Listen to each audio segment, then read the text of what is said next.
It may be hard to believe for those of us born in the digital age, when every embarrassing moment can potentially be uploaded to YouTube for posterity, but an estimated 70% of all films from the silent era are thought to be lost. Of the silent film directors whose works have largely vanished, perhaps the most intriguing, at least for me, is the German director Kai Winkelmann, from 1887 to 1926. Although influential in his own era, he has since been largely forgotten, for reasons which I believe will become readily apparent if you read further into this article. Winkelmann was born on September 18, 1887, and Offenbach on Maine, the son of a butcher. He reportedly found the family business very distasteful and did not get along well with his father, who drank heavily. After serving on the Russian front in World War I, a period of Winkelmann's life that left him permanently traumatized, Winkelmann married a certain Greta Schultz, a nurse whom he had met at a veterans hospital. He moved in with her to her home city of Vienna, Austria, where he began making films for the pioneering producer Joe May. Winkelmann created many moderately successful films while working for May, several of which survive in whole or in part, but by far his most successful work was the Lord Lister serial. The Lister series, based on a series of pulp stories concerning a gentleman-woman thief named Lord Lister who goes by the assumed name Raffles in the criminal underworld, consists of 6 episodes, each about an hour in length. The films bear a somewhat superficial resemblance to their source material. In the original novels, as in the first 2 episodes of the Lister serial, Lord Lister is a somewhat sympathetic Robin Hood-like figure, a la Arsène Lupin, who rarely commits any particularly egregious misdeeds. In Winkelmann's Lister serials, however, he became a much more sinister figure, a seemingly omnipotent mastermind of crime who is not above rape and mass murder. In the serial, as in the novels, Lord Lister is pursued by a Scotland Yard detective named Baxter. In the early installments of the serial, Baxter is portrayed as a figure of fun, an incompetent drunkard who is always outwitted by the master thief, but in the later episodes, Baxter becomes a tragic figure, an honest lawman who is helpless to prevent the atrocities of his implacable persecutor, Lord Lister. Although several different actors played Lord Lister, the idea was that his true face was unknown. Detective Baxter was always played by Winkelmann's friend and confidant, actor Olaf Schneider. Olaf became close friends with Winkelmann shortly after the latter began working with Joe May. The two could not be any more different in appearance or temperament. Schneider was healthy, muscular, and a lover of fast cars and boxing, while Winkelmann was a recluse and often in poor health. Nevertheless, the two shared a close relationship, perhaps finding common ground over the tragedies and their respective pasts. Winkelmann had an abusive childhood and was left mentally scarred by his service in World War I, while Schneider's wife had committed suicide in 1918, leaving him to raise their infant daughter alone. The contents of the first 5 Lease films, insofar as they can safely be reconstructed at all. Only one of them survives, and even then only in an incomplete print, are as follows. Number 1 enters list. The screenplay of the first episode was written by none other than legendary director-screenwriter Fritz Lang. In this installment, Lister, who is living under the assumed name Lord William Aberdeen, manages to steal a valuable painting during an art exhibition.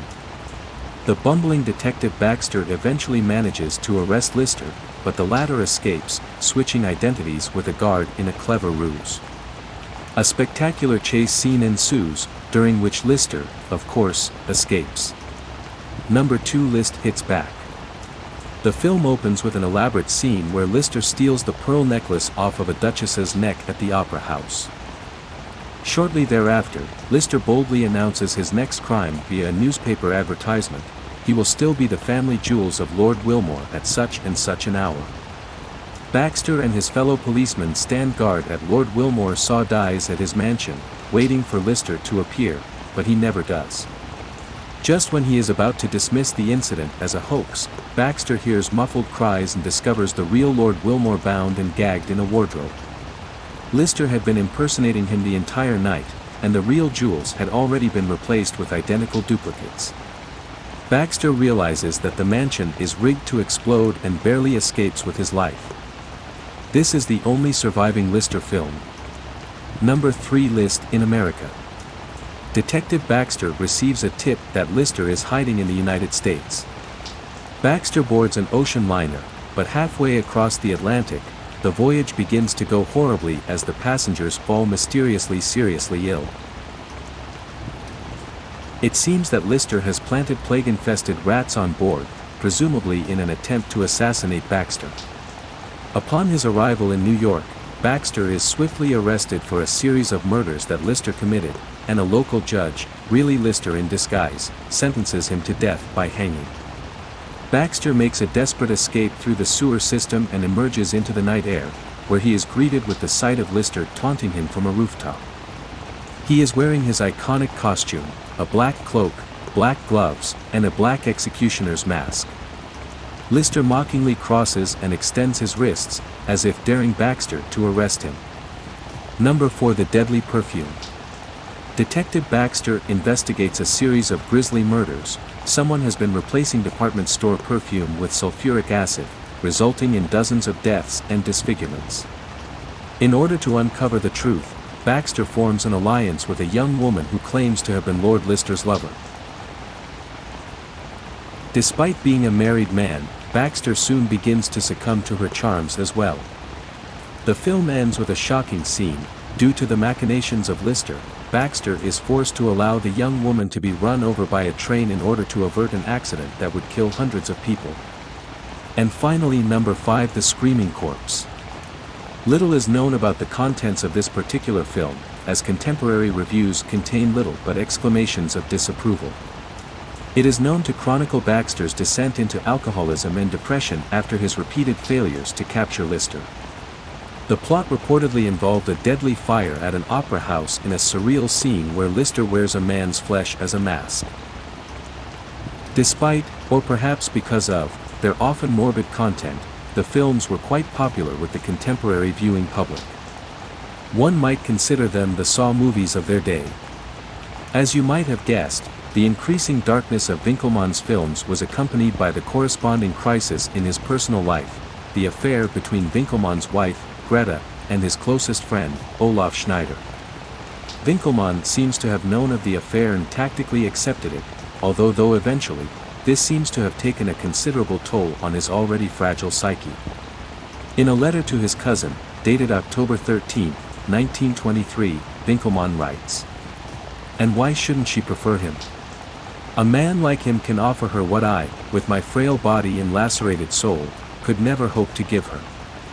My dark muse has seized control of my life, and Paris to do anything but obey its commands." This state of affairs continued for some time before an unthinkable tragedy put an end to both the Lord Lister serial and Winckelmann's partnership with Schneider, at least for the time being. In December of 1923, Winckelmann was away on business in Frankfurt, having left his 18-month-old son alone with his wife. The live-in housekeeper was away visiting her sister. According to the report that a distraught Greta later gave the police, she and Schneider were making love in the bedroom when suddenly she heard a loud thud from the child's room. Her son had evidently climbed out of his crib, breaking his neck. Naturally, this created a gigantic scandal, and no one was particularly surprised when Greta disappeared one day, presumably to start a new life under an assumed name. As for Schneider, he immigrated soon thereafter to the United States, where he dropped out of the public eye. Despite the horrendous personal tragedies that had befallen him, Winckelmann held up as well as he could be imagined under the circumstances.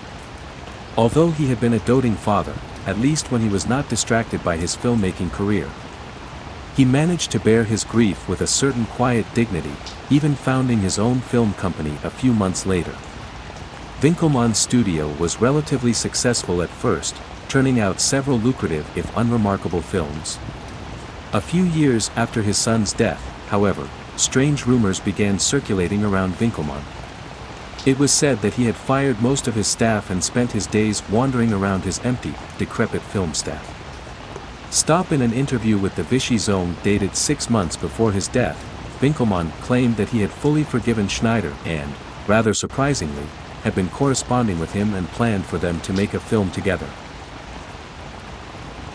To the surprise, and later dismay, of the viewing public, a final installment of the Lord Lister saga, entitled List's Revenge, was released in 1927.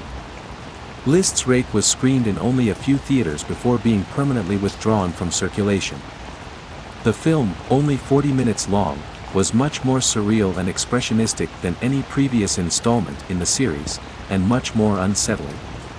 Contemporary accounts, though doubtless exaggerated, mention fainting fits and worse at advanced screenings of the film.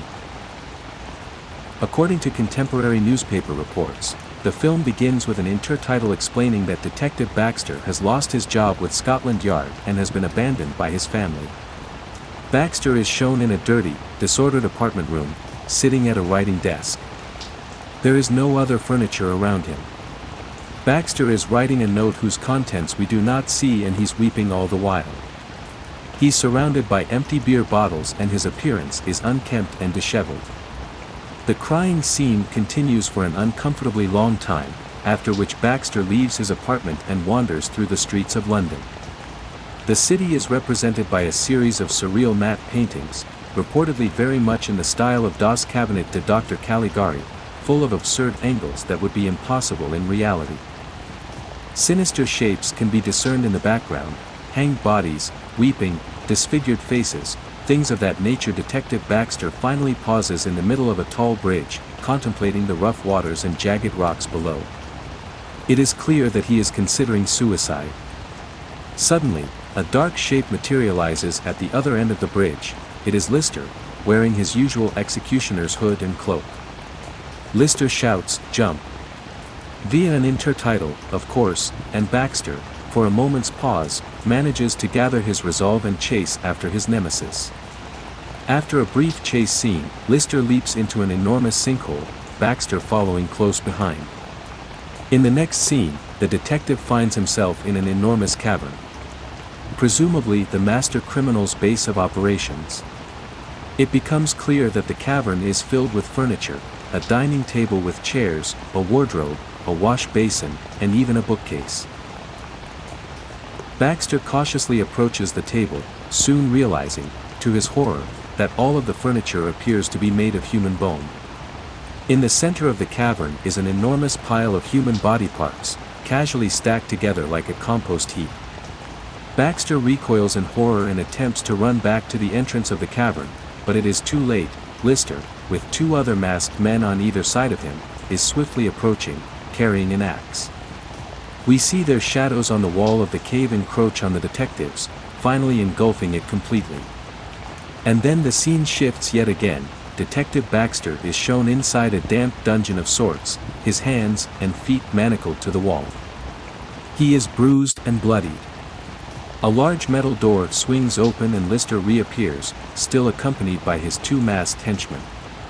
One of the said henchmen is carrying a struggling, wriggling form, a blindfolded little girl, around 10 years of age. Lister tells Baxter, "Now you and your daughter will be reunited, just as you wished," and with that, the two masked thugs hold the screaming and kicking little girl down on the ground while Lister withdraws a butcher knife from somewhere within his cloak and calmly, methodically slashes her throat. The two masked henchmen then place the dying little girl opposite the distraught Detective Baxter. Blood is oozing from her mouth and throat, but she is still breathing slightly. Lister declares, "Leave him to his fate." And the three masked men exit the room, leaving Baxter to watch helplessly as his daughter breathes her last. A breath of an intertitle announces that 3 weeks have passed, and Baxter is still chained where Lord Lister left him. His clothes are ragged, his skin is covered in bruises and blisters, and his eyes have a wild, haunted look to them. Across from him is the corpse of his daughter, bloated and blackened.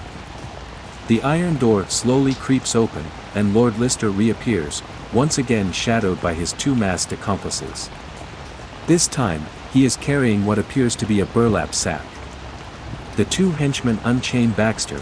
He attempts to strangle Lister, but, in his pathetically weakened state, he is easily restrained. Lord Lister slowly pulls an object out from the sack. It is a long-haired human head, still dripping blood. "Kiss your wife," Lister exclaims. A horrified Baxter refuses, but the henchmen punch him into submission and restrain his arms. Lister forces the severed head's lips against Baxter's, the latter retching all the while.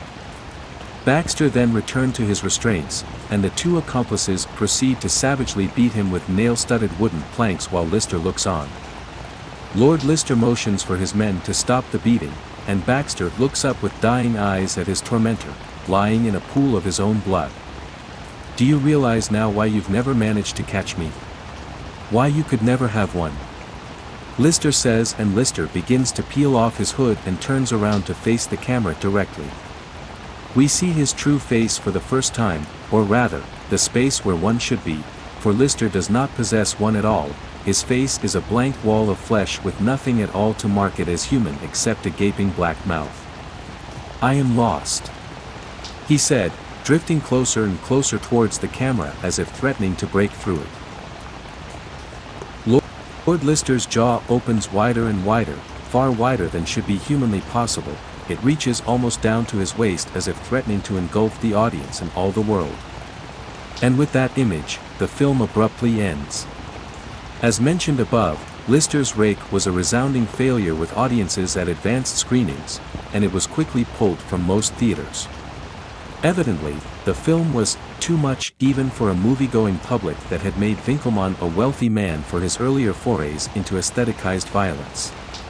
Audiences had found the film's gore effects to be disturbingly convincing. So convincing, in fact, that many suspected that they were not effects at all, and a warrant was soon issued for Winkelmann's arrest.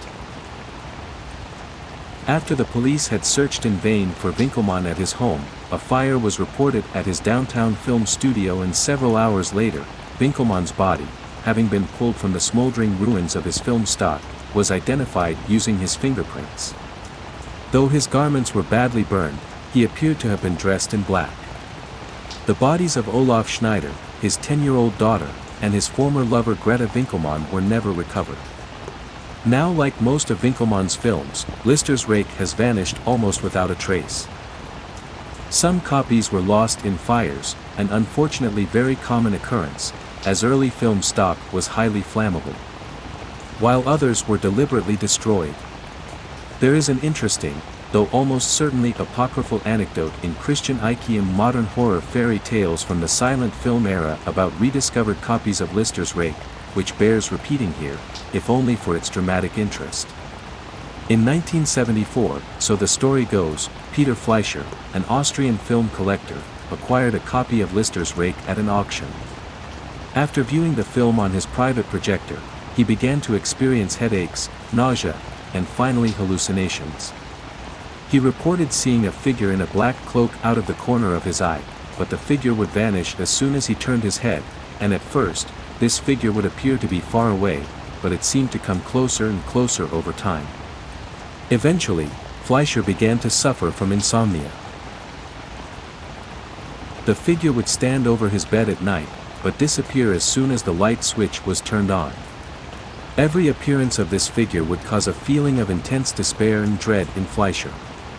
And Fleischer, after several weeks of agony, Fleischer finally burnt the film reel in his fireplace. The hallucinations ended, but the inexplicable smell of charred flesh lingered over the chimney. That same book also offers a rather strange urban legend concerning an alleged curse that hung over the life of Kai Winkelmann. While serving on the Russian front during World War I, so the story goes, a dying prisoner of Romani descent who had been captured after a particularly bloody skirmish cast the evil eye on the young lieutenant. "The weight of the deaths you have caused will follow you like a cloud," the man is reported to have said. Perhaps this was the dark muse Winkelmann spoke of in his letters. It bears mentioning here that Winkelmann's sketchbook from his stay at the Veterans Hospital contains numerous line drawings of a faceless, cloaked figure. Regardless of what you think of the supernatural, just ask yourself this: who was more real, Hamlet or Shakespeare, Dickens or Oliver Twist, Charles Foster Kane or Orson Welles? Some fictional characters have more life in them than you or I.